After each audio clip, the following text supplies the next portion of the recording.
প্ৰথমে সকলোকে মোৰ চেনেললৈ স্বাগতম জনাইছোঁ আৰু নতুনকৈ ভিডিঅ' চাই থকা সকলোকো মোৰ চেনেললৈ স্বাগতম। টাৱাখন দেখি নিশ্চয় গম পাইছে আজি কিবা এটা ৰেচিপি হ'ব। হয়, আজি মই বনাম ফ্ৰাইড ম'ম'। গতিকে ভিডিঅ'টো শেষলৈকে চাই থাকক। টাৱাখন গৰম হোৱাত দি দিছোঁ ৰিফাইন আৰু ইয়াত দি দিম এইখিনি কাটি থোৱা আদা, নহৰু আৰু জলকীয়াখিনি।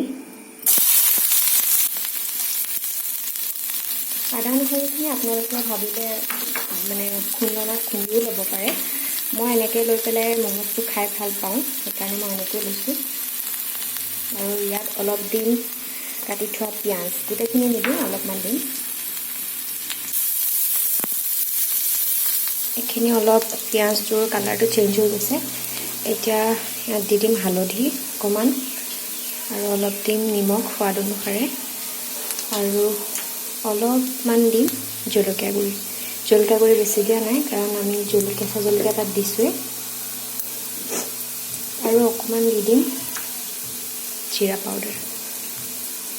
মই এটা হাতে ধৰি পেলাই ভিডিঅ'টো কৰি আছোঁ, গতিকে ভিডিঅ'টো অকণ লৰি যাব পাৰে।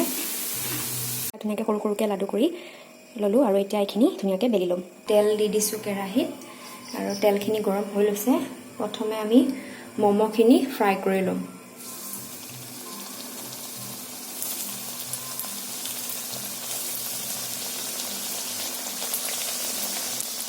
ম'ম'খিনি ফ্ৰাই কৰি ল'ম। এইখিনি দেখিছেনে কি ধুনীয়াকৈ কালাৰটো আহিছে আৰু এইখিনি হৈ গৈছে। ইয়াতে দি ল'ম কাটি থোৱা বিলাহীখিনি। ইয়াতে দিম অকণমান চয়া চচ আৰু অলপমান দিম টমেটো কেচাপ।